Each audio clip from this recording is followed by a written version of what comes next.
वासवी जय श्री राम जय जय श्री राम। हनुमाना जन गुण सागर जय कपी सति लोक उजागर रामदूत अतुलित बलधामा अंजनी पुत्र पवन सुत नामा महावीर विक्रम बजरंगी कुमति निवार सुमति के संगी कांचन वरन विराज सुवेशा कानन कुंडल कुंचित केसा वज्र ध्वजा विराजे कांधे मोंजे जनेऊ साजे शंकर सुवन केसरी नंदन तेज प्रताप महजगवंदन विद्यावाना गुणयति चातुर राम काज करिवे को आतुर। जय बोलो हनुमान की। राम लक्ष्मण जानकी जय बोलो हनुमान की। राम लक्ष्मण जानकी जय बोलो हनुमान की। राम लक्ष्मण जानकी जय बोलो हनुमान की। राम लक्ष्मण जानकी जय बोलो हनुमान की। राम लक्ष्मण जानकी जय बोलो हनुमान की। राम लक्ष्मण जानकी जय बोलो हनुमान की। राम लक्ष्मण जानकी जय बोलो हनुमान की। राम लक्ष्मण जानकी जय बोलो हनुमान की। राम लक्ष्मण जानकी जय बोलो हनुमान की। राम लक्ष्मण जानकी जय बोलो। नादाय मंगलम नकुच कस्तूरी गंधमांकित वक्षसे यादवाद्रि निवासाय संपत्पुत्राय मंगलम। ఓం అస్మద్ గురుభ్యో నమః శ్రీమతే రామానుజాయ నమః. మనం రామాయణంలో బల అతి బల అనే విద్యలు నేర్పాడు వీళ్ళకి. ఈ రేత్రి ఇక్కడ పడుకొని తెల్లారపొద్దున బయలుదేరదాం అనుకున్నారు. ఇక పొద్దున్నే 4 గంటల లేచారు విశ్వామిత్రుడు వారు. లేచి రాముణ్ణి కౌసల్య కుమార రామ లెగునాయన అని ఎంతో ప్రేమగా చక్కగా లేపుతారు. వాళ్ళు లెగుస్తారు రామలక్ష్మణులు. లెగిసి ఆ సరయూ నదిలో స్నానం చేసి అన్ని కాలకుచ్చాలని తీసుకొని స్నానం చేసి సంధ్యావందనం చేసుకొని ఆయన దగ్గర వచ్చి వినయంగా నిలబడతారు. ఇక అప్పుడు ముగ్గురు కలిసి బయలుదేరతారు. మళ్ళీ బయలుదేరి నడుచుకుంటూ 1.5 యోజనం దూరం నడిచిన తర్వాత అక్కడ శివ ఆశ్రమం అని ఒకటి వస్తుంది. శివ ఆశ్రమం అని అది చూసిన తర్వాత రాముడు అడుగుతాడు, ఏంటి ముని ఇది చాలా పురాతనమైన ఆలయం లాగా ఉంది, ఇక్కడ ఎవరుంటారు ఏంటి అని అడుగుతాడు. అడిగితే చెప్తా విను రామ అని చెప్పని పూర్వకాలంలో పరమశివుడు పార్వతీదేవి కోసం ఇక్కడ తపస్సు చేస్తా ఉంటాడు. అప్పుడు తపస్సు చేసే సమయంలో పార్వతీదేవి కోసం తపస్సు చేస్తూ ఉంటాడు. చేస్తూ ఉంటే మన్మధుడు వచ్చి డిస్టర్బ్ చేస్తాడు, మన్మథ బాణాలేసి చేస్తా ఉంటే అప్పుడు శివుడు కోమొచ్చి 3వ కన్ను తెరుస్తాడు. 3వ కన్ను తెరిస్తే భస్మైపోతాడు. ఆయనకి వాళ్ళకి ఆయుష్ ఉంటది కదా, ప్రాణం ఉంది, ఆయన భస్మైపోయాడు. అంగాలు లేవు. ఆ అంగాలను లేకపోయేసరికి ఈ ప్రాంతానికి అంగ దేశము అని పేరు వచ్చింది. ఈ అంగదేశాన్ని రోమపాదుడు పరిపాలిస్తా ఉంటాడు. ఇది అంగదేశంలో ఉంది. దీన్ని శివాశ్రమం అని అంటారు. అప్పటి నుంచి ఆ శివుడి యొక్క భక్తులు కొంతమంది మునులు శివుడి యొక్క తపస్సు చేసుకుంటూ ఇక్కడే ఉన్నారు. అప్పటి నుంచి ఇప్పుడు కూడా ఇక్కడే ఉన్నారు. మనము చాలా దూరం నుంచి వచ్చాం కాబట్టి డైరెక్ట్ గా ఆశ్రమంలోకి వెళ్ళకూడదు. ఈ గంగా నదిలో మనం స్నానం చేసి ఆశ్రమంలోకి వెళ్దాము శుచిగా అయ్యి అని చెప్పని చెబుతారు. సర్లే అని చెప్పని వీళ్ళందరూ గంగా నదిలో స్నానం చేస్తా ఉన్నారు. అప్పుడు వాళ్ళకి మునులకు లోపల తెలిసిపోయింది, వాళ్ళ మంత్రశక్తి వల్ల తపశక్తి వల్ల ఇట్లా రామలక్ష్మణులు తీసుకొని విశ్వామిత్రుడు వచ్చాడు అని వాళ్ళకి తెలిసిపోయింది. తెలిసిపోయి వాళ్ళు బయటకు వచ్చారు. బయటకు వచ్చి వీళ్ళని సాధారణంగా ఆహ్వానించి అర్ఘ్యపాద్యాలు ఇచ్చి లోపల తీసుకుని వాళ్ళకి ఆహారం పెడతారు. పెట్టిన తర్వాత ఇక ఆ రోజంతా అక్కడే ఉంటారు. వాళ్ళందరూ కూడా పాప మునులందరూ కూడా రామలక్ష్మణులకి చక్కగా మంచి మంచి మాటలు, మంచి మంచి కథలు, నీతి కథలు చెప్తారు. వీళ్ళని సంతోష పెడతారు. రామలక్ష్మణులు బాగా సంతోష పెట్టేట్టు మాట్లాడి సంతోషంగా ఉంచుతారు. ఆ రోజంతా అక్కడే ఉంటారు. ఆ రేతి అక్కడే పడుకుంటారు. తెల్లారపొద్దున లేచి మీరు గంగ దాటి వెళ్ళాలన్నమాట, ప్రయాణం చేయాలి. అయితే ఈ మునులందరూ కూడా ఒక పడవ ఇచ్చి మీరు గంగ దాటి ఈ పడవలో వెళ్ళండి అని చెప్పి ఒక పడవని ఇస్తారు. ఆ పడవలో రామలక్ష్మణులు ముని ముగ్గురు కూర్చొని వెళ్తా ఉంటారు. ఆ పడవ సగం దూరం మధ్యలోకి ఆ గంగా నది మధ్యలోకి వెళ్లేసరికి పెద్ద పెద్ద నీళ్ల సౌండ్లు వస్తాయి, పెద్ద సౌండ్లు వస్తున్నాయి. ఏంటి ఈ సౌండ్లు ఏంటి అని చెప్పి అడుగుతాడు రాముడు. అడిగితే అప్పుడు విశ్వామిత్రుడు చెబుతున్నాడు, చెప్తా విను రామా, ఆ బ్రహ్మ యొక్క మానసం నుంచి ఒక సరస్సు వచ్చింది. ఆ సరస్సుకి మానసం నుంచి వచ్చింది కాబట్టి మానస సరోవరం అని పేరు వచ్చింది దానికి. ఆ మానస సరస్సులో నుంచి మళ్ళీ ఒక నది వచ్చింది, దానికి సరయూ నది అని పేరు. ఆ సరయూ నది అయోధ్య నగరం చుట్టూతో ప్రవహించుకుంటూ వచ్చి ఇక్కడ గంగలో సంగమించుద్ది. గంగా నది సరయూ నది సంగమ ప్రాంతం ఇది. ఈ సంగమానికి మీరు నమస్కరించుకోండి రామ అని చెప్తే వాడు రామలక్ష్మణులు ఇద్దరు కూడా ఆ సంగమానికి నమస్కరించుకుంటారు. ఇది ఆ శబ్దం యొక్క ఇది అని చెప్పి చెప్తాడు. ఇక కొంత దూరం వెళ్ళిన తర్వాత ఒడ్డుకి వెళ్ళిపోద్ది పడవ. ఒడ్డుకి దిగుతారు. ఒడ్డుకి దిగితే వాళ్ళు కొంచెం దూరం నడిచిన తర్వాత ఒక పెద్ద దట్టమైన అడవిలోకి వెళ్తారు. ఆ అడవి ఎట్లా ఉందంటే బాగా క్రూర మృగాలతోటి, భయంకరమైన శబ్దాలతోటి, పులులు, సింహాలు, ఆ అడవి పందులు ఇవన్నీ ఉంటాయి, ఏనుగులు అన్ని ఉంటాయి ఆ అడవిలో. అయితే రాముడు అడుగుతాడు, ఏంటి ఈ అడవి ఇంత క్రూరమంగా ఉంది, మనుషుల జాడే అడుగు జాడే కనపట్లేదు, అసలు మనుషులు అడుగులు పెట్టక ఎన్ని సంవత్సరాలు అయినట్టుంది, ఇంత క్రూరమైన చెట్లు అయితేనంట అన్ని పెద్ద పెద్ద చెట్లు ఇట్లా అల్లుకుపోయి ఉంటాయట, చెట్లన్నీ ఇట్లా అల్లుకుపోయి ఒకదాని పెద్ద చెట్లు ఇట్లా కలిసిపోయి ఉంటాయి, ఇక అంత దట్టంగా భయంకరంగా ఉంటుంది ఆ అడవి. ఏంటి అడవి అంటే ఇది తాటకావనం అంటారు రామ. ఇదివరకు 2 దేశాలు ఉండేవి ఇక్కడ, ఆ 2 దేశాలు పల్లెలతోటి పట్టణాలతోటి కలకలలాడుతూ ఉండేవి, ఇప్పుడు ఇట్లా తాటకావనంలా తయారైపోయిందంటే ఎందుకు అట్లా తయారైపోయింది చెప్తాను విను అని చెప్పానని. పూర్వం కాలంలో మన దేవేంద్రుడు ఆయనకి ఒక శాపం చుట్టుకుంది. ఏది? బ్రహ్మహత్య పాపం చుట్టుకుంది. బ్రహ్మహత్య పాతకం చుట్టుకునేసరికి ఆయనకి మలము ఆకలి అని ఈ రెండు రోగాలు అంటుకున్నాయి ఆయనకి. ఆ రెండింటితో చాలా బాధపడతా ఉన్నాడు ఆయన.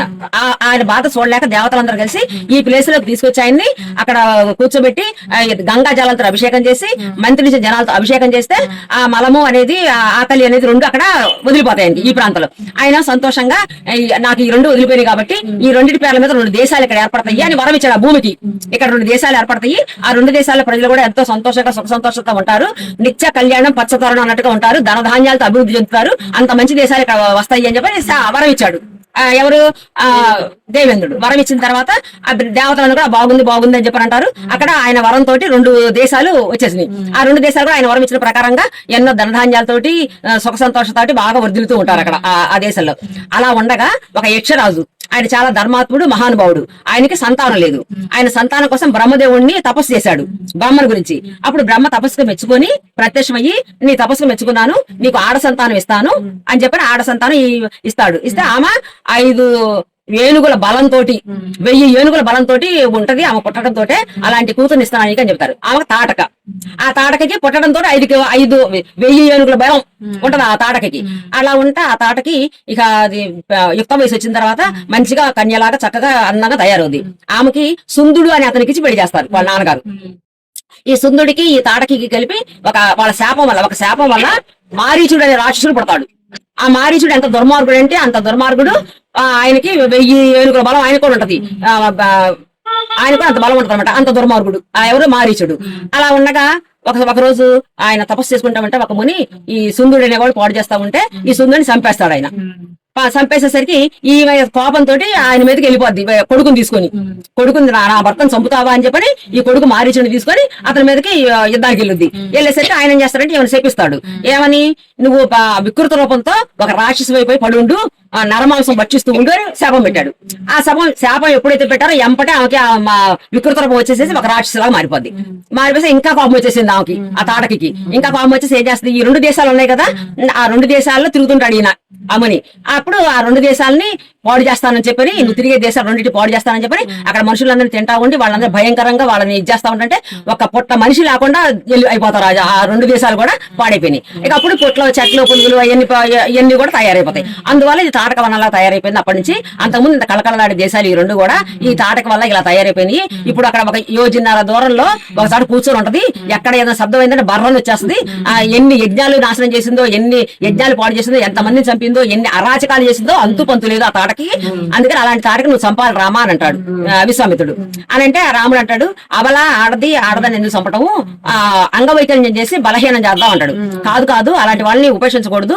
వెనకటి రోజుల్లో మీ విష్ణుమూర్తి గాని దేవతలు గాని ఇలాంటి రాక్షసులను చంపారు, ఆడవాళ్ళైనా కూడా ఉపేక్షించకూడదు.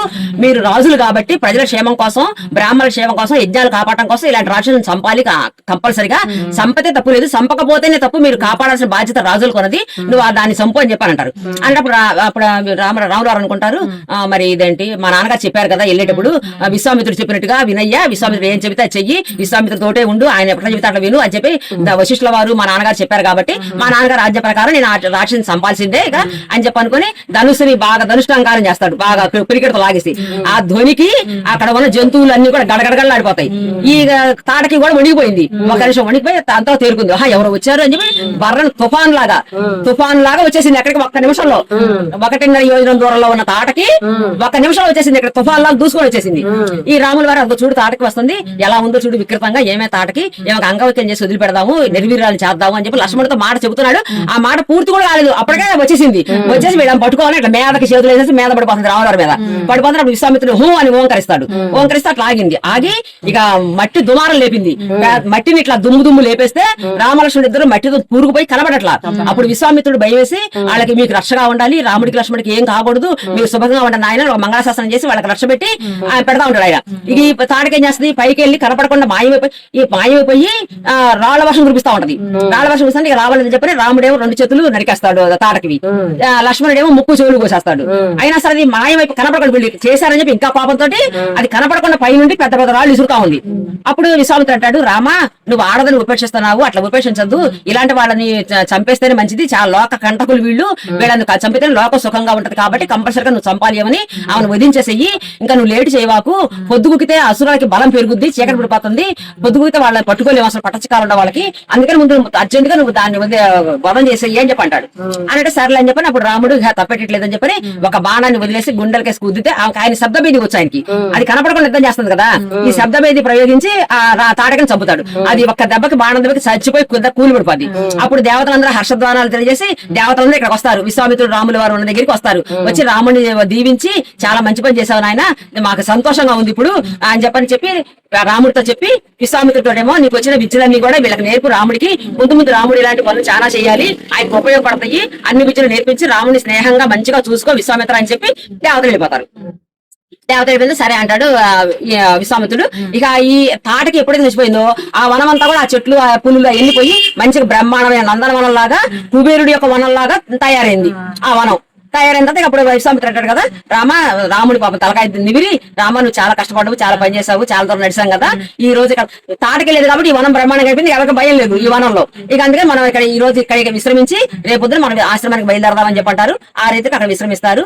మిగతా భాగం వచ్చే వారం. జై శ్రీమన్నారాయణ.